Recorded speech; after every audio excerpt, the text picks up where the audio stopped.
Welcome back, everyone, to the Nerdrotic channel. My name is Gary Buechler. I am live in San Francisco, and I come to you from nerdrotic.com. And today, or this evening, we're covering Krypton, the penultimate episode, episode 9, which is simply called Hope, which is the translation of the Superman symbol, the L symbol. And we had a cliffhanger that I did not quite understand in last week's episode. Where Adam Strange had sacrificed himself to save Kem and Seg, and it looked like he blew himself up when I forgot the little girl's name. When the little girl blew up, sorry, I forgot your name. You were gone too soon, and he disappeared. And it looked like he landed on Earth. You couldn't really tell, and there was just a woman standing there frozen. They did not go to that at all this episode, but it was a pretty good episode, actually. I like this one quite a bit. This show's been kind of hit and miss for me this year. Somebody had mentioned it in the chat previously that it's like 70% a good show, and I would have to agree with that.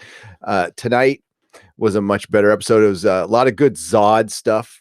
Hello, everybody in the chat. I'll get to you in just a moment after a very brief recap. We're going to try to keep this one short tonight. And this is the first time to our channel. We do TV recaps. What I do is I recap the episode. Usually I'm with a co-host, and then we get to you in the chat. It's fully interactive. So tonight we start out with a Brainiac sucking the life, or the voice of Rao / Brainiac sucking the life out of somebody. And they find the body later. And Lysa is talking to one of the Sagittari, trying to get them on board with the resistance against Brainiac. But they say, hey, there's really not enough of us left to do anything. Plus, what can we really do? We gotta hold the fort here in Kandor. And what there was a lot of, again, this episode was walking around the same hallway. I think I wrote it down about 7 times in my notes. So the show, if time goes on, hopefully it branches out, because there was some great scenes and great visuals, but it was mixed in with being kind of claustrophobic.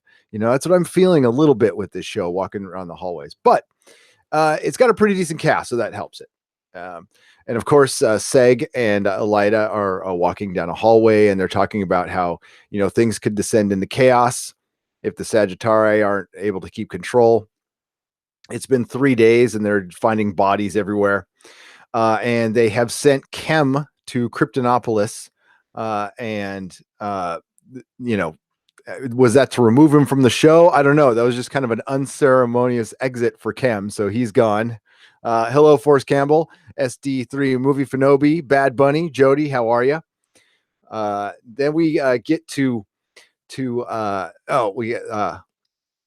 we get back to Seg having a nightmare of him on the Brainiac ship, which I thought was a really cool scene. We finally got to see, a little more of the inside, and he walks up to the miniature Kandor and then gets sucked in by the tentacles from Brainiac, and he wakes up all freaked out. Then we get Lyda and Zod in a hallway, and they decide that they need to go get Doomsday to stop Brainiac, and Lyda's on board with this.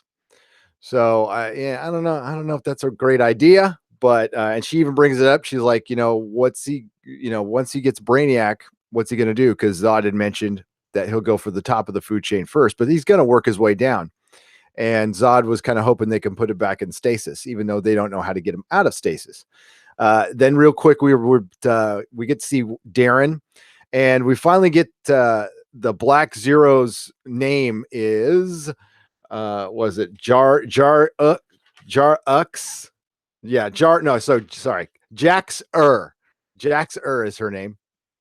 And she's pretty badass. She's torturing Darren to get apparently he's got some secrets that she wants to know. She had worked with Val. We find out the background that she was a protege of Val-El, and she feels betrayed that it was Darren who sentenced Val to we think is death, and she thought she was going to be next, and that's how she started Black Zero 14 cycles ago. So she sticks some device in the back of his neck and starts torturing him, And he holds off pretty good for being the little spineless prick that he is. He holds up pretty good under the torture and won't talk. But she was looking for the Vira protocol, which we find out what it is later. And again, it's a pretty good visual, and the show has good visuals mixed in with a lot of walking around hallways, I hate to say. So Jaina and Seg find out that Lyta and Zod are after Doomsday, so they're going to go stop them. And they actually beat Lyta and Zod to Doomsday, because Seg knows those hallways much better. They call them tunnels, but I'm going to call them hallways, much better than Zod does. So that's how he was able to beat him. And they hold off Zod with Jaina. Seg mentions that Jaina kind of ratted him out. So Seg and Jaina stop Lyta and Zod from opening up Brainiac. Then we get a big bomb here that they needed. Zod says, "I'm going to open the door anyway," and he needs L blood and Zod blood, but turns out Seg is Zod's dad. So there you go. Superman and Zod are related, and and they open the door. So he's able to just cut himself and open the door, and Doomsday is gone. And that group that was watching Doomsday had taken him away. Actually, Seg had beat him to it, so they took it away. Zod figures that, couldn't be far away, so I'll find him. There's nothing you can do to stop me. And of course, Jaina has got a gun to him, so he doesn't really do anything there. And Seg is just pretty much disappointed in Lyta at this point, taking sides with Zod. But it is her son, or so he, and she's believing him. So there you go. And they talked about when we go back to Jax-Ur, when she's torturing Darren. They talked about putting back in or restoring the codex into the Genesis chamber or whatever. And what she was talking about, that he was gonna pretty much purify it, so only the ranked or not the rankless, but the ranked can pretty much weed out. They get to start doing eugenics basically with it, which is where they lead, and that actually goes into Man of Steel a little bit. I forgot at this point that this was loosely based on Man of Steel's Krypton. It does have a lot of visual references to that, but it's starting to at least come into its own and starting to feel like a show at this point. We're 9 episodes in, but and again, for a first season, not so bad. It's not so bad. So it turns out that the Doomsday containment is starting to fail because they moved it, and so Seg has to get Val on it to kind of figure out, because it's ancient technology. Val was pretty much using everything he had to work on where Brainiac's ship was, and it turns out it's not that close. So we need to focus on, getting that chamber fixed. There is a lot of Dennis pointed this out when I was talking to him about the episode. He said, it does get a little CW, and I think it's more of a superhero show, like a network superhero show trope, to have secrets and feelings in hallways. So we get a little bit of that, and that's where we got the betrayal of Lyta and Jaina. Jaina and Zod finally challenges Jaina to a Kandorian duel, and they fight each other. And I've pointed this out in a previous podcast that there is a ton of men and fighting women, and vice versa, just straight up fist fights, punching each other in the face, and it's pretty brutal. So Jaina kind of kicks Zod's ass pretty bad, and when she's about to win the duel, Lyta shoots her mom. She shoots her own mom. So and Zod's pissed. He's like, "You screwed up my honor," and she's like, "What the hell with your honor?" And while they're arguing, Jaina gets away, and she's running through the hallways, and she's pretty injured, and she falls down. And earlier on in the episode, we saw some shrouded guy kind of watching I think it was Seg in a hallway, and we see this shrouded guy come up again, and he picks up Jaina, and he takes his hood off, and it looks like he's blind in one eye. And we don't see them again. I'm thinking that's her brother that she left behind in that flashback. So I'm sure everybody else thinks that too. Yeah. Um, sorry, I'm getting the chat written up here. The group who was, and I'm sorry, I'm forgetting their name right now. The group who was watching Doomsday decides they're going to just take Doomsday to Kandor. They're going to use some Tuttle. And they're like, screw it, he can destroy Kandor, but at least it'll save all of Krypton. And even when Seg says, listen, if Brainiac takes Kandor out, it's going to blow up Krypton. And the leader's just like, yeah, but that's later. We got to worry about now. So, which makes a lot of sense. So they let them go because Seg had saved the leader of that group's life. So I'll let you live. And Seg, Seg and Lysa are, he suggests that maybe they should just take off to Argo and screw all this. And they're back at the fortress at this point, and they show a picture of the cape, of Superman's cape, and it's pretty much 2/3 gone at this point. And also at this point, we have not seen Adam Strange. He doesn't show up in the episode at all, which was a weird cliffhanger, So Darren, after his torture, is able to, while he's begging for his life, steal a key from a guard, and he's able to escape pretty easily. And he knows where there's some a cache of the Voice of Rao's, money, and he runs down to some guy and he gets a skimmer and is able to take off. But as he's escaping, Jax-Ur finds out about it, and I guess had left the torture device in his neck, and she just hits the button, and the skimmer crashes, and that's it for Darren. I'm sure he's going to survive, but he's still got that device in there, and it was funny. Jax-Ur is like always the survivor. So so Lyta shoots her mom. And that's it. Mom escapes, and she's freaked out at this point, and she's pissed at Zod, so she's in a pretty bad situation. So to take on a Brainiac, they figured out that Brainiac is sucking the power from the dome over the city. So they decide to hatch a plan to attack him, and this is just in like the last quarter of the episode. So they talk Black Zero and the Sagittari to team up to go take on Brainiac. And Seg wants to send Lysa away with the little key to the little Superman key to the Fortress of Solitude to Argo City. And she wants him to go to the fortress if things go badly, which they could, because those two groups aren't getting along. And they said once that, they decide to team up, but they said once it's over, it's, back to normal. So they all team up. But before that, we get to see Jax-Ur go into some big chamber where she opens it up, and we see what the Vira protocol is, and it's just a bunch of clones for the ranked, so they can live forever. I'm not sure. Maybe they can transfer their consciousness over, but yeah, it's just like clones going forever. And that was a pretty cool scene. I like that. So they get to the dome generator, right? And another superhero show trope is a giant, energy beam going up into the sky. And the two groups get together. They're not getting along, and they start their assault on Brainiac. And Brainiac basically uses the Force on him. He's all powered up at this point, and he has them pointing their guns at each other and has them pull the trigger. And he says it was merely a suggestion, right? Alter Krypton, right? Forrest Campbell.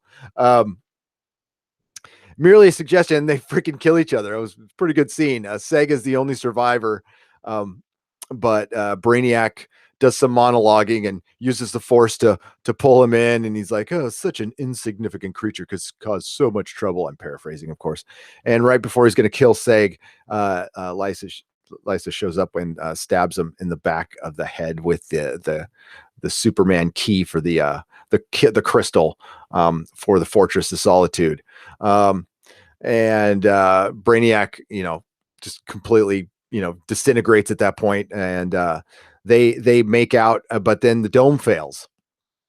And as the dome failing, Brainiac starts to reassemble himself, and we get to see a proper Brainiac, and not Brainiac 5 from Supergirl. We get to see a proper Brainiac. And yeah, some people might think it looks cheesy, but I thought it looked pretty fucking cool, to be honest with you. And he's overlooking Krypton, and he's all Krypton is mine, and yeah, it was a pretty cool scene. And that's where the episode ended. Yes, I did skip over a lot of talking about, oh, I'm really conflicted about this, and oh, I'm so worried about that. And we find out that Dev is recovering. He's okay, but he's not in this episode. So Jaina looks like she was picked up possibly by her brother. No Adam Strange. Seg and Lysa are running.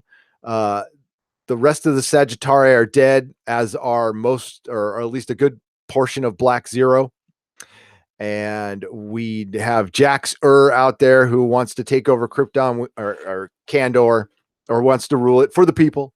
Zod out there who wants to release Doomsday, and we've got one episode left. And it looked like in the scenes we're going to get to the Adam Strange stuff. He's on Earth, and it looks like everybody's frozen. So we got a Superman reference tonight.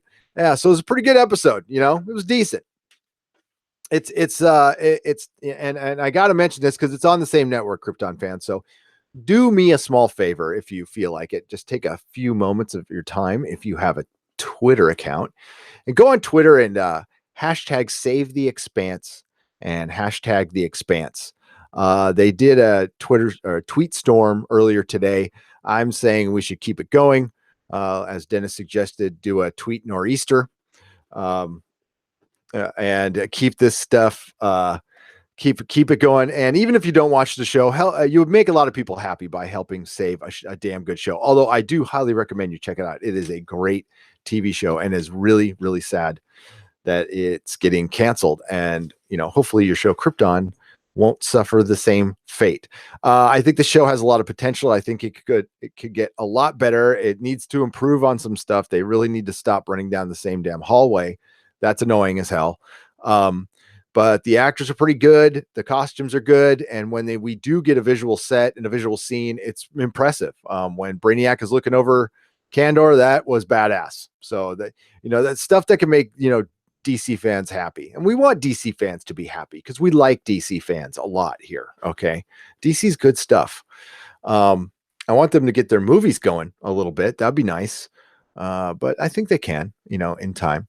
So I'll get to the chat here for all you night owls. Thank you for staying up with me. I really appreciate it. It's nice to have company in here. And wow, it's been a crazy week for our channel. Now we haven't been blowing up like our good friend Ethan Van Sciver or those or Geeks and Gamers, which was, I've been actually watching Geeks and Gamers for a while now, and I was subscribed to them when they had like 800 subscribers, and they have like 34,000 now. So both Ethan Van Sciver and Geeks and Gamers have blown up from The Last Jedi. So congratulations to those guys. So on a much smaller level, we have gotten a lot of new subscribers, and I welcome you. We are 100% live channel. We do everything, even the little informational videos I do live. Started out for convenience, but now I just like doing it live. I don't have time to think about stuff. So I just say what I say. Sometimes it's bad, but hey, that's the way it goes. But yeah, it's been a fun week. We're approaching 3,000 subscribers. That's pretty good considering a little over a year ago we had 30. So there you go. Ed Brewer's here. Penn Farm Girl, Jody, SD3 Movie Fanobi, Michael Palm. Sorry, he said.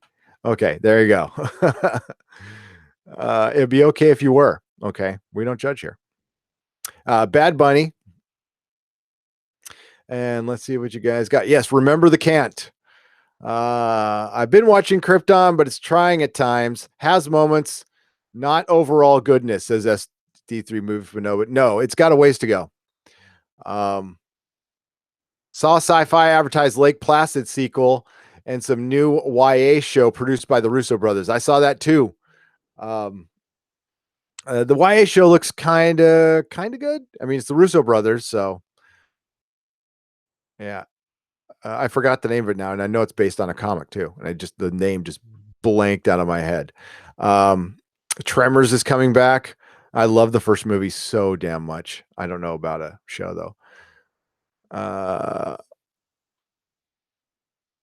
yeah, I thought Tremors didn't get picked up either. Night Flyers coming to Sci-Fi. You know what, Sci-Fi? You and I have trust issues right now. I don't trust you.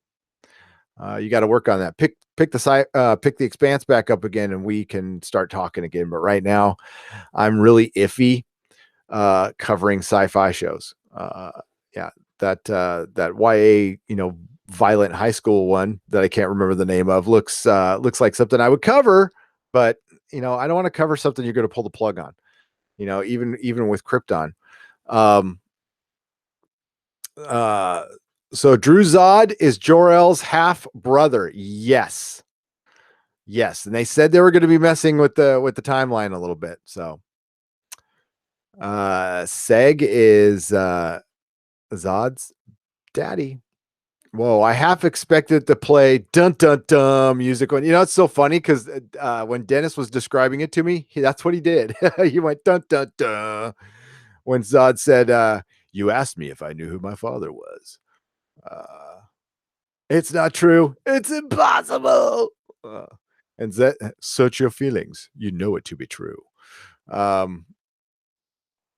know they were going for more of a Game of Thrones vibe, but Krypton's starting to feel like Days of Our Lives.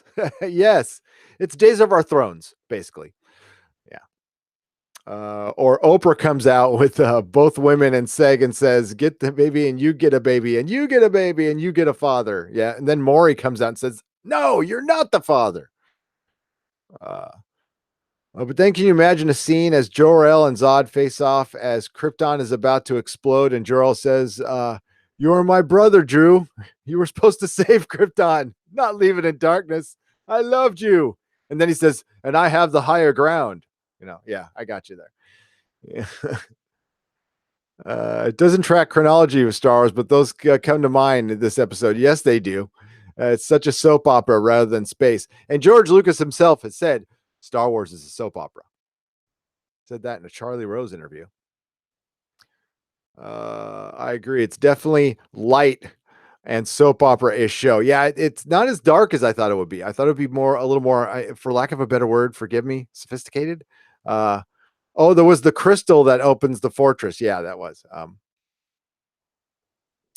It was the crystal that opens the fortress. Bad Bunny says, "Remember the can't? Don't stop, Bad Bunny. Don't stop." At least Rao and now Brainiac seems cool. The women have been good. Yes. The men aren't super strong, and the guy playing Zod's pretty good. But okay, let's be real here. And apologies, ladies, but that fight scene between Zod and Jaina, like they did every camera angle to not show the actual fight. Did you guys notice that there was tons of shots that were low and looking at somebody's back to hide the fact that Jaina's quite a bit shorter than Zod. So when she's getting him, that's why she got him down in a headlock. Yeah. But that was brutal when she did the leg lock around his neck and he freaking face planted her. That was terrible. I was like, damn. I didn't know Kryptonian cliffhangers lasted 2 episodes. The episodes, I guess they do. That's right. Bad Bunny asks if I ever sleep. Yes, I do. I will be in bed 30 minutes after this, after I'm done.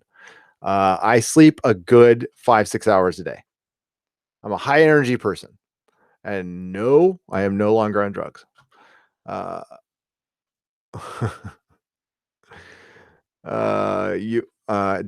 watch Krypton outside. No. Hallways, right? Hallways. Pen Kenobi, you're my only hope. Oh man, I'm gonna put you in timeout for that one.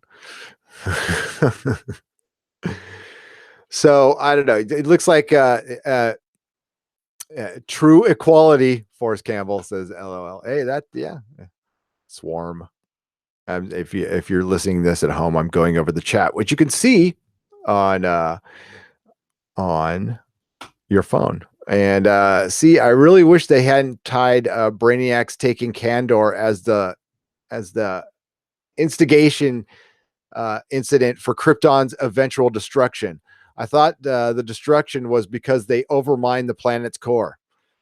That's what they said in Man of Steel, and there's been a couple reasons for it in the comic books. I wish they hadn't done that either. And they really got to tie in like Supergirl, right? Because we're in Kandor. Um, uh, you know, which means Seg needs to get some relatives because I don't think he's got any relatives right now. So I don't know how it's going to work out. Altered Krypton, right? I wish. Yeah, you think unless they did eventually figure out a way and then did something else to bring Krypton's destruction. Yeah, it might. And they did talk about they're going to mess with timelines and they can just do the fixed point in time Doctor Who thing where like it's eventually going to blow up anyway. If you stop this reason, it'll be another reason. You can't stop Krypton from exploding. It's just meant to happen.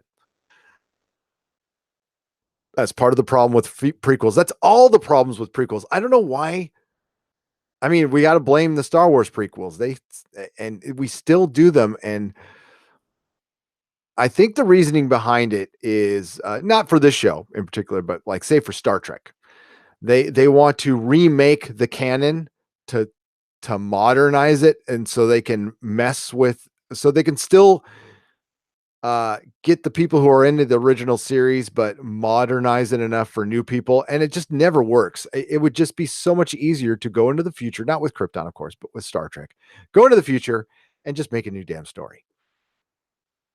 They purposely make it hard for themselves. Yeah.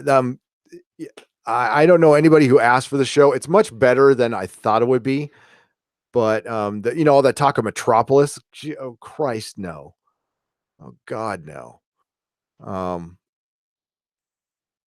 Peripheral superhero shows. So I guess Doomsday is Krypton's version of Chekhov's gun. We'll probably see the Destroyer fighting Brainiac in the season finale, probably for like 30 seconds. Gary is starting to feel a bit soap opera-esque at this point, but I'm still it's starting to feel soap opera-esque, but it's still in as long as season 2 gets better. Okay, I can't read. Yes, Jody, I am too. Insomniac. What? Okay, I cannot read this. Insomniac Turnal. I can read. There you go. Yes. Just don't ask me to spell it, for Christ's sake. Oh, 99 cents from SD3 Movie Finobi. There you go. There you go. That's another slice of avocado on my toast, man. David Hill, I am with you. Personally, I am a bit sick of prequels. Agreed. Why did they put a windshield on the Enterprise? Says Bad Bunny. Why did they put torches inside of a Klingon ship? Why do Klingons look like orcs? Why does sonar work in space? I don't know. Yeah. Oh man. Oh, you mean the one where Lois and Lex are basically Scully and Mulder, like Metropolis? Yeah. Maybe that's what that show is going to be. I have no idea. That'd be a terrible idea. So I'm going to cut it out there because I really do need to go to bed. Big day at work tomorrow. So we will be back. I'm going to see Deadpool 2 tomorrow. So I'm actually not going to be doing a show. It's one of the rare, usually Thursday nights, I'm at Comics Division, so we don't do anything here. But I will be watching Deadpool 2. And then Friday night, 8 p.m. live, we'll have Comics Division, Feisty Fan, Susan, Dennis, and we're going to do our comic book movie review roundtable with Deadpool 2. So I want you all to join us. And the other half of that podcast will be about Saving the Expanse. So it's Deadpool 2 and back to Saving the Expanse. If there is some Expanse news tomorrow, I will do a video immediately, even if it's from work. I don't care. So yes, Friday, 11 p.m. Eastern, 8 p.m. Pacific time. Please join us. Like, share, and subscribe. Welcome to all the new subscribers. And go to nerdrotic.com, and that way you can see our schedule for shows. We cover Westworld, we cover Legion, we cover The Expanse, we're covering Krypton, and we do all kinds of other fun stuff like Farscape. So everybody in the chat, Jody, Bad Bunny, SD3 Movie Fanobi, Forrest Campbell, Ed Brewer. And thank you again for the super chat, SD3 Movie Fanobi. I do appreciate it. Did I say Forrest Campbell already? David Hill. If I missed anybody, I truly apologize, but may the small folks sing songs of your greatness. And Dennis will be back for the season finale of Krypton next Wednesday. All right. Good night, everybody.